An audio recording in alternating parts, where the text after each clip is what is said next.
All right, folks, so we're ready for our next comedian. Put your hands together for our next comic. He was here and won our contest show 2 months ago. And a lot of you think we're here to help him do that.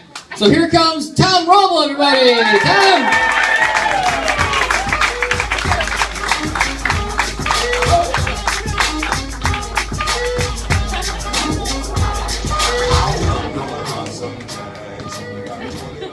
Interesting choice. Thanks, Ray, and thanks to all of you for coming out. Appreciate it, and Operation Blessing appreciates it. As Ray said, I am Tom. I'm not like everybody. I neither love Raymond nor hate Chris. So you may be thinking, what's the deal with this guy? You brought a tripod with him. Well, I have a good many deals. One of them is that I'm a fan of the Die Hard movie franchise. Oh, yeah. Yeah, and being a fan, I'd recognize that there is a geographical progression to the movies. Let me explain what I mean. First movie, Die Hard, featured Officer John McClane battling Hans Gruber and his crew of terrorists. Well, actually, they're thieves, but they're pretending to be terrorists. In a skyscraper, so all the action's on a vertical axis, and as viewed from above, that action is taking place on a very small area of the Earth. The next movie was Die Hard 2, Die Harder, although the producers of that film would have you forget the subtitle. They're a little embarrassed by that. They're going, we thought it was funny at the time, but it was the 80s, we were doing a lot of cocaine. I know that's no excuse, but if you leave the subtitle off, we'll send you $1. But that movie took place at an airport, and probably about the same area as the skyscraper, but laid out horizontally, so it's viewed from above. It's a larger area. Then came Die Hard with a Vengeance, and now way bigger than an airport. We got a whole city to play with. We're in New York City, we're going uptown, downtown, we're racing cabs through the streets, through the city parks, driving trucks through underground waterways, all the things that tourists love to do. And then came Live Free or Die Hard, and now we're going crazy, crossing borders right and left. We're going to New York, New Jersey, Washington, D.C., Maryland, beautiful West Virginia. And after seeing that one, I said, man, if they make another one, they're going to have to go international.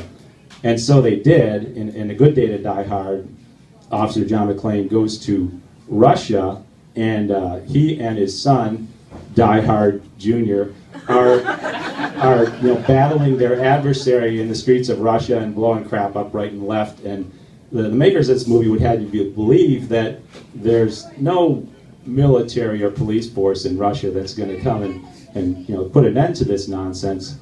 So after seeing that, I went to my mechanic and asked him to overhaul my suspension of disbelief because, yeah. My other question then was, well, where did they go from here? Where can they go from here? Space. So yeah, the next movie will feature Officer John McClane, victim of circumstances, trapped aboard an international space station that's been taken over by terrorists.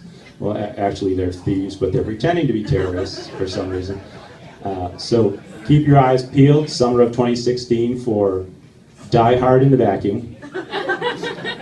And you can never have enough Die Hards, so if you just wait 3 more years, summer of 2019, you can see Officer John McClane wreaking havoc in multiple eras as he tracks tech-savvy thieves with the aid of his time machine in Time to Die Hard.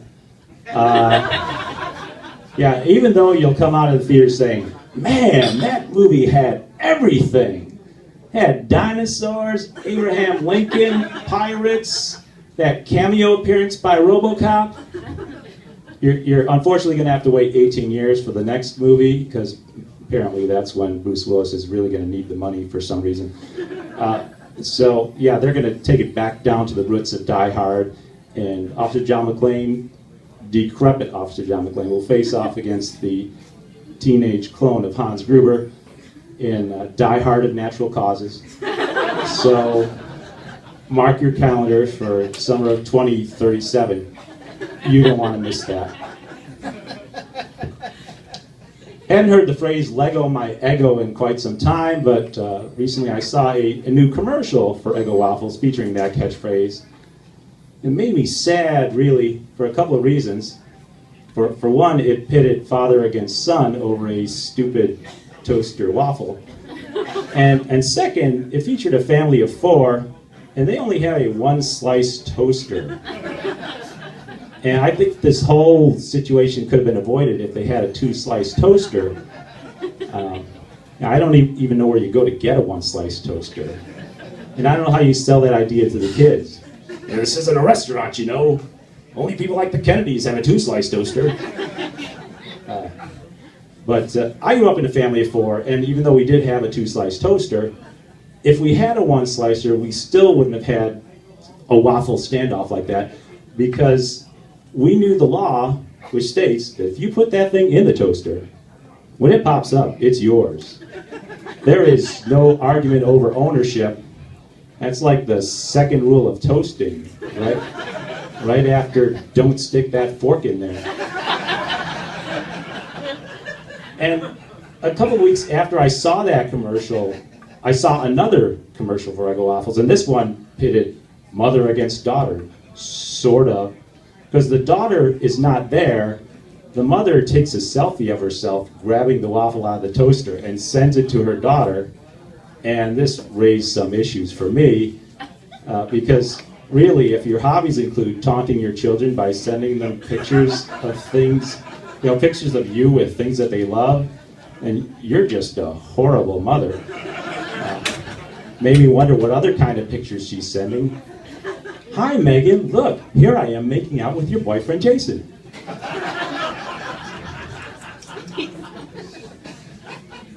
have a friend whose wife likes to try setting me up on blind dates. My theory is that she doesn't think I can get bad dates on my own. So I was over there recently, and she said, "Man, I got the perfect girl for you. She's smart, she's funny, she looks like a movie star, and with information like that, I'm going to need a fact checker." So I look at my friend, and he looks at her first, and she's got to do that. She looks back at him. She doesn't say anything, but her eyes say, "Agree with me." And so he says, "Yeah, she's smart, she's funny, she looks like a movie star." I said, "Okay, well, I'll give it a shot." I got her number, I gave her a call. She seemed nice. We agreed to go to dinner. I go to her place, she opens the door. I'm thinking, wow, she looks just like a movie star. Steve Buscemi, she looks like Steve Buscemi. I wanted to back out then, but I knew the repercussions for my friend if I did that, and I knew I'd be off someone's Christmas list. And so we did go out, and the entire time people were coming up to our table and going, "Oh, Mr. Buscemi, you're so funny in Fargo. Oh, Mr. Buscemi, I love you in Boardwalk Empire." And I felt so embarrassed for her. And I would have said something, but I thought that if I did, people would stop buying us drinks. Longest relationship I've ever been in was with my first car, a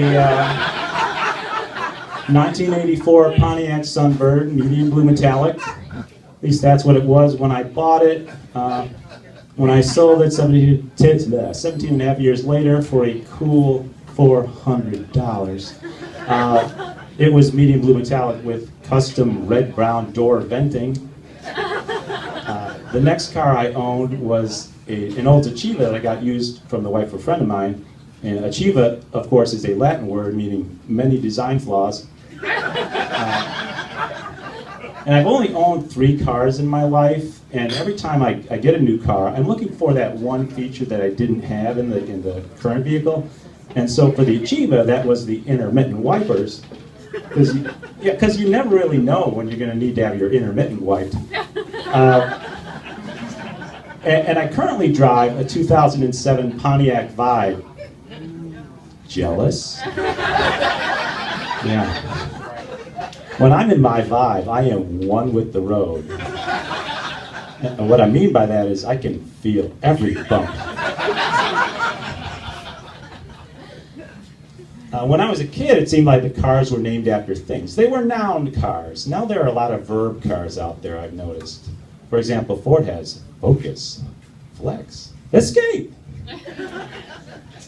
If escape is too much, in a Chevy, you could traverse to, say, Malibu, Tahoe, Colorado. Or in a Dodge, you can join the Grand Caravan on a journey to Durango. I've noticed a lot of the import manufacturers and a lot of the luxury car manufacturers like to use numbers or letters or combinations thereof to name their vehicles. And to me, that's the laziest way to name a car. But for example, the BMW has the 1, 3, 5, and 7 series.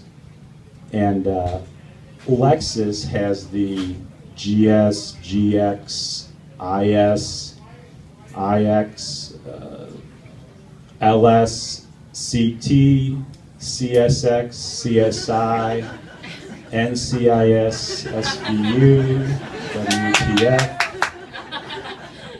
But to me, about the worst named vehicle you can find on the roads these days is this little baby from Volkswagen, the Touareg.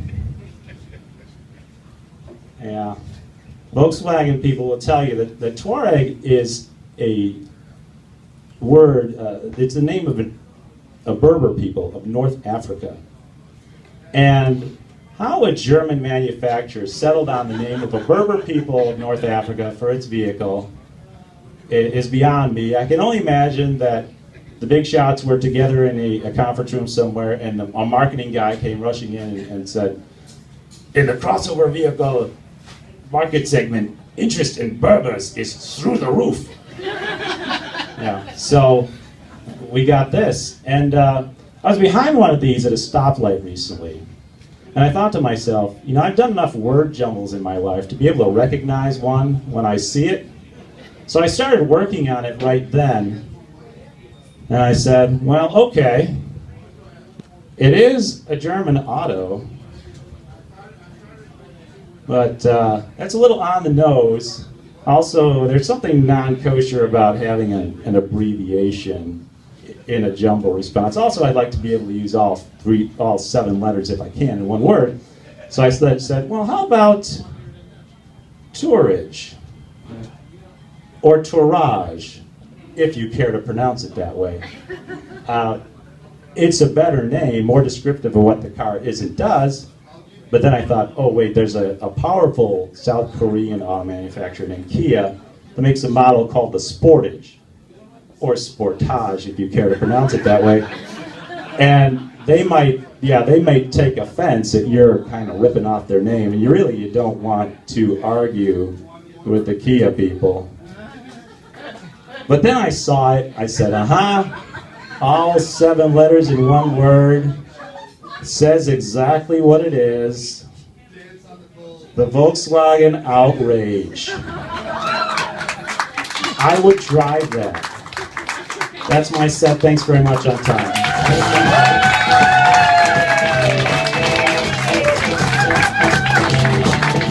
Tom Wrobel, everybody.